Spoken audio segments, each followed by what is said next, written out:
What's up guys, it's Manga Time once again, and I'm here today to bring you my review of Bleach 625 Living Jaguar, which is kind of weird because I thought Grimmjow was supposed to be a panther, but whatever.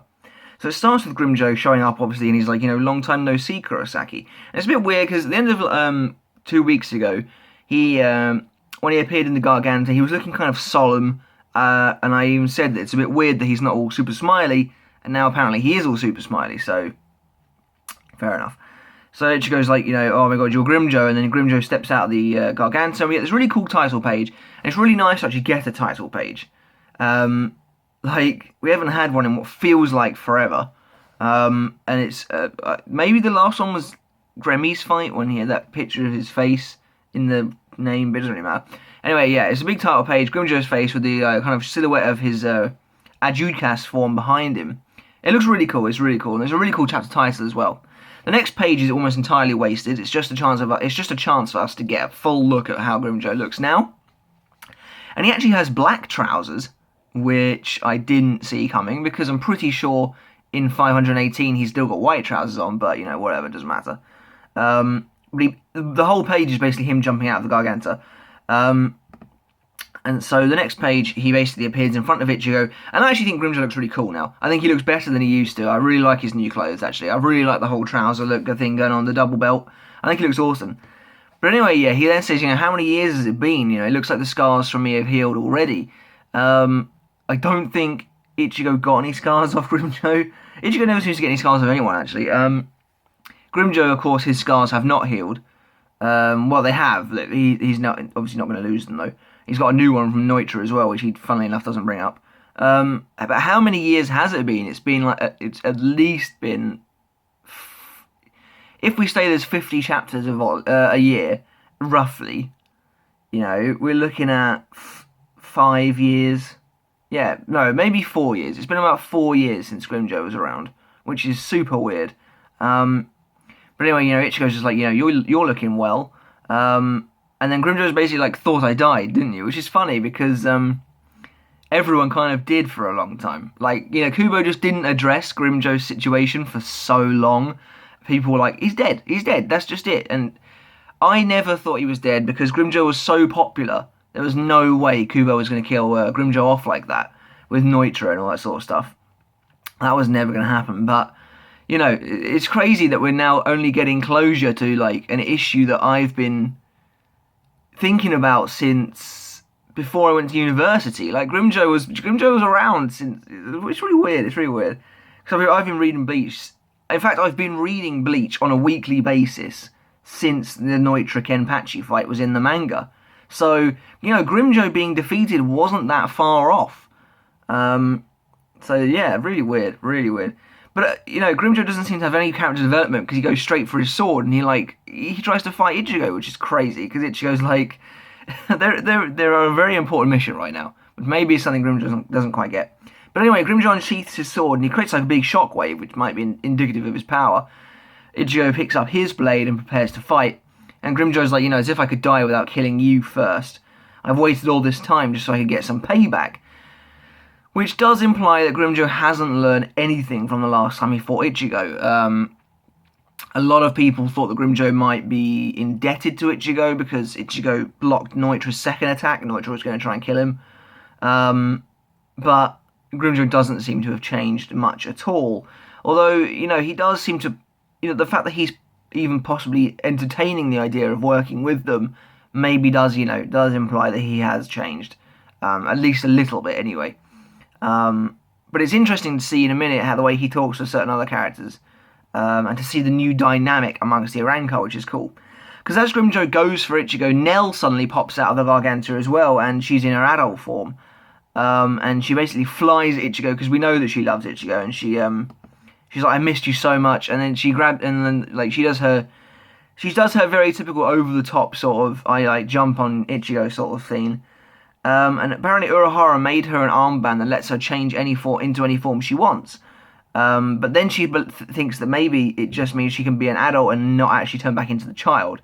And Orihime, of course, is very jealous. She was very jealous the last time Nell was an adult as well. And Chad's like, Orihime, you're probably thinking, why would Urahara make an armband like that?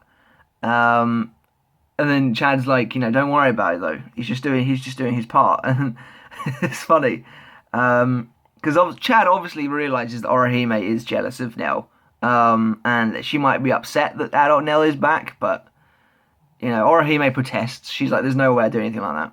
Anyway, Grimmjow gets back up, and this is about the 4th time already in this chapter that we've seen Grimmjow's foot in a panel. So, anyway, he's like, "Nell, damn it, what the hell was that for? You're in the way, you get lost." And it's funny because Nell and Grimmjow have never actually spoken before on panel, so it's cool to see them get this dynamic, which is funny. The thing is, Grimmjow is really being treated like shit. In 518, in this arc, in 518, when we first got the glimpse of him, he was like shoved out of the way for Chad and Orihime, and he just kind of been treated like a little bit comic reliefy, which is really weird. And now he's like, what the hell was that for? Get out of the way, because he's just been like smacked around.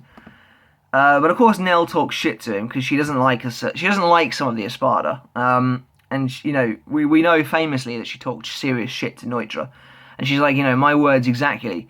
If you're going to start a fight when we're already in one, I suggest you make yourself scarce as well. So at least she gets it. Whereas Grimmjow's just like, whatever. But I think I should maybe bring up Nell's new outfit quickly as well. The shoulder pads, the fact that she's got a lot of fur on really makes me think of her release form. It looks a lot like her Centaur release form, which is cool. I can dig that. And then she, makes a bit of a snarky comment about, I don't recall having to take orders from a number 6 like you. Which is weird, because now I feel like Grimmjow is actually the more forward-thinking one. He's like, numbers don't even matter now that Aizen's not here. So it's a little bit weird that Nell would still be, like, clinging on to that idea of Espada numbers, but, it doesn't really matter too much. And then Grimmjow's like, why don't we try it out then? Who deserves to be number 3? And it's a bit weird that literally nobody even... I guess they don't even realise that Harabel's alive, but I think they must do, because she ruled over Huecamundo for 2 years. So, it's interesting that no one even thinks to mention her. But, doesn't matter too much. Anyway, Ichigo tries to break them up. But suddenly this other voice appears, and it's, someone's got, you can tell they're on a phone or a communicator, because they've got the double line around the bubble. And they're like, "What are you doing? Stop, this place is full of idiots, I swear. This isn't what we're here for." Unfortunately, I had this bit spoiled for me, because the spoilers have been out ages and it was nearly impossible to miss them on the internet. So, we find out that Grimmjow came out of this little black box, which seems to be stuck inside the Garganta.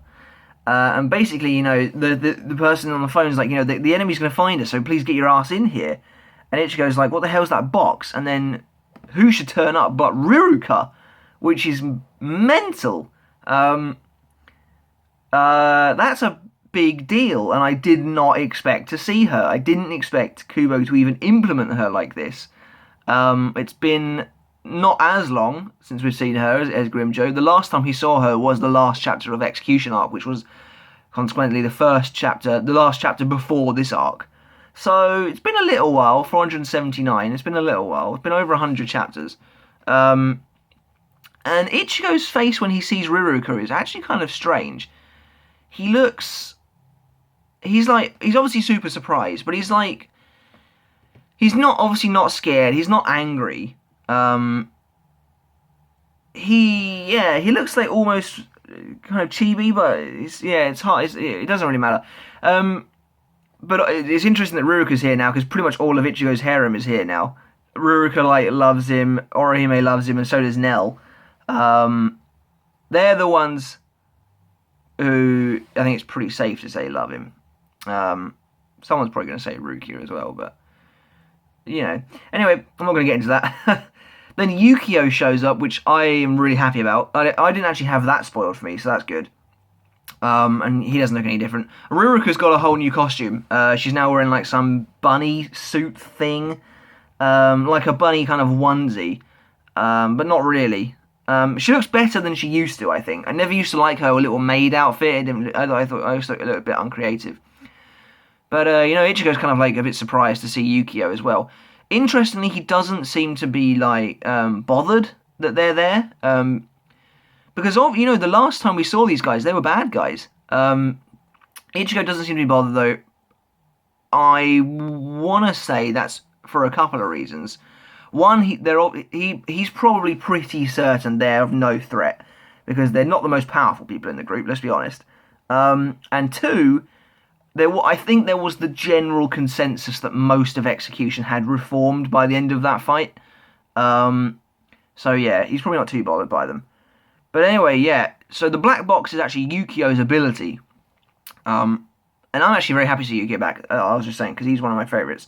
I was really hoping this kind of meant like Ginjo and Tsukishima would be on the way soon, but obviously they're not even in the same area. They're with Kukaku, so I really hope we see them at some point because they are two of my favorite characters in the series. I don't care about Giriko, but whatever. So yeah, Yukio's like, come into the box, and then we'll talk later. And so they get into the box and they lock the door, and Yoroichi's like, so Ichigo, what do you want to talk about, basically? Which is funny, because like no one cares about telling Ichigo anything, and that's like a recurring thing in the series. No one feels the need to tell Ichigo anything. He's like their lapdog. They want him to be the hero, but they can't be bothered to actually tell him about anything. And he's like, tell me everything. What the hell's going on? Why don't I know what's happening, or why does everyone else know what's happening? And then Yoroichi makes some like little excuse, which is kind of funny. But then basically, this explanation is a little bit long-winded and a little bit kind of dull. Basically, okay, so the Soul Society in the present world is connected by the Dangai. Everyone knows that already. Around the Dangai, there are apparently these little pockets called Kyogoku, which basically are areas that souls have. If a soul is traveling through the Dangai and happens to somehow escape, I don't know how that works though, because the Dangai walls. I can't even remember what they're called now. I don't know how they would let anything out. But apparently a Garganta fills those little voids. So, Garganta releases said Reiatsu because it needs to keep itself stable. So basically what happens, I think, is if a soul escapes, it ends up in a Garganta, and a Garganta then releases that Reiatsu to create pathways in a Garganta. It's a little, it is a bit like long-winded. But apparently, Urahara plans on using this Kyogoku to help them get into the King's Palace without being noticed. Basically, he sought out Riruka and Yukio because their powers are necessary to use the Kyogoku. It's funny that Urahara's like some mob boss. It's like, once you've kind of messed with him, you can't ever get away again. It's like he's using Grimmjow in that same way as well. But it's cool that he sought out those two in particular because of their powers. And, Yoroichi explains their powers being, Yukio has the power to control space at his own will, which he then comments, that's not entirely accurate. But, and Riruka's is the ability to freely move people and objects in or out of anything she adores. And she comments that Urahara being able to just find them is pretty creepy, since they basically went their own ways after their arc, which is, so that's funny. But, yeah, so basically they took Riruka's powers and they moved an entire Kyogoku into a box, then changed that into a room and some rails. So what they've done is they've basically put this densely packed Reiatsu area into one of Yukio's areas, which they can then move around on a Garganta. Its movements are restricted, but they can move them between where they are and the Soul King's Palace. So, well, they say they can do that, but Yoroichi does say that she needs to put the nail in the ground first. It works between points. There's a nail in the ground in the royal city, but there's definitely not one up in the palace, so she needs to go and put one there first. At least I think that's what she means anyway. But then she says, we could get into the enemy's base without letting a single bit of Reiatsu out, so they would never even know we're coming. So she says, let's spring an attack on them, we're going to take them all out in one go. Are they, though? I don't think it's going to be that easy. Let's be honest, the Elite Sternritters crushed the Royal Guard. I'd be surprised if half of the people in this group could even put up a fight. Ichigo can put up a fight, probably. Yoroichi, probably. Depending on how strong they are now, Chad Norihime, maybe. Nell, maybe. They're all very maybes. Riruka and Yukio don't stand a chance. Grimmjow, unless he's had a major power-up, doesn't really stand a chance. Obviously, they'll be teaming up. I think what's going to happen is Ichigo's group's going to get there. They're going to fight the elites for a little while. in like 3-on-1 battles. I think they'll lose, and then the rest of the Shinigami will show up, and then maybe they'll still lose. I don't know. But anyway, we now get to see the elites, which is totally awesome. Like, despite Riruka and Nell arriving, this was actually my favourite bit of the chapter. Just because I love the elites, man. So we need to see them more. We need more character development, more character interaction. But anyway, they're all sitting around these little sofas, and Askin is kind of eating like out of a fruit bowl. And that's kind of interesting because Askin tends to be eating actually quite often when we see him. Whether that's got anything to do with his power or not, or whether it's just because he's like a fancy guy, because, you know, the last time we saw him he had like a very fancy little picnic, and now he's got a little bunch of grapes. It all seems to fit very well with this kind of fancy theme he's got going on. But yeah, they're all sitting on these big sofas. Interestingly, one of the tables next to Gerard is like smashed over. I don't know if that means anything, or if they could just kind of be messing the place up. But, you know, Lil Barrow's like, you sure we can be wasting time in here? And Askin's like, well, there's nothing we can do about it, because if we go anywhere near His Majesty, we'll probably get eaten up anyway. And then Uryu's just kind of standing there looking a bit glum, and Gerard kind of turns around and he's like, you know, what's wrong, newbie? Why the worried face? You know, His Majesty will be fine, he'll swallow the Soul King up, and then, you know, he'll become more powerful than ever before. And I've got to say, Gerard's like the nicest guy in the Vanderreich. He seems to be like super nice, unless of course he's talking to Askin, in which case he doesn't seem to like him very much. But, you know, he just seems to be very upbeat, very, very nice to everyone around him, which is funny. But, you know, but it's interesting that when he says that, he says, you know, the Soul King will become more powerful than ever before. Lil Barrow gives one of his trademark shady glances to Hashwolf, who's actually standing outside the room, kind of gazing off into the distance. So it's like, you know, what's going on there? What's Hashwolf got to hide? What does Hashwolf maybe know that no one else knows? Uryu then's like, yeah, I guess. And the chapter ends with the Soul King's chrysalis thingy dropping to the ground, and there's no more Soul King in there, and Yhwach stands up, and we don't actually see what he looks like, but he's now this black kind of mess, and like his power is like emanating everywhere, and that's the end of the chapter. So he's absorbed the Soul King completely. There's literally the Soul King doesn't exist anymore, which is crazy. And now he's super powerful. Actually really enjoyed this chapter. Honestly, I don't have much wrong with it. And if I hadn't had the bloody spoilers, I wouldn't have known about Nell, and I wouldn't have known about Riruka, and the surprise would have been great. So I'm going to drop a 10 out of 10 on this chapter actually this week, guys, because I really loved the new characters showing up. Really loved how they were integrated. We got a fair bit of dialogue, a fair bit of explanation. This chapter actually felt quite a bit longer than usual as well, because you've got all the Grimmjow Ichigo stuff at the beginning as well. Then we got all the elite. We got the little bit of elite stuff at the end. So really good this week. A nice build up for next week as well. So I'm gonna drop a 10 out on this chapter because I don't see anything wrong with it. The art was great. Character interactions were great. It's interesting that Yukio and Riruka are actually using their powers in tandem because they hate each other. So that's kind of interesting. But yeah.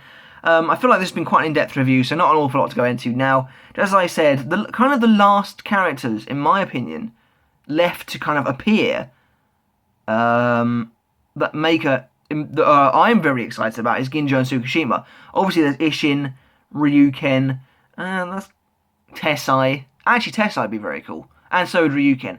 Isshin would be cool, but I feel like we've used up all the surprise as far as Isshin's concerned now. Other than a Bankai, I suppose, but yeah. But anyway, yeah, it's going to be cool to see regardless. So, that's pretty much it for my review this week, guys. Let me know in the comments below what you thought of this week's chapter. Did you like it? Did you like the reappearance of Riruka and Yukio? Obviously, the FULLBRINGERS are quite Marmite characters. Some people love them, some people hate them. And did you like Nell coming back? How do you feel about her being in her adult form? And how much do you think these guys are actually going to help fight the enemy? Because the Elite Sternritter are obviously tough as nails. And Yhwach now appears to have reached an entirely new level of godhood. So, let me know, guys, in the comments below what you think of this week's chapter. Please subscribe if you like my videos. That'd be super appreciative. And give this video a thumbs up. That'd be awesome. But until next week, guys, catch you later.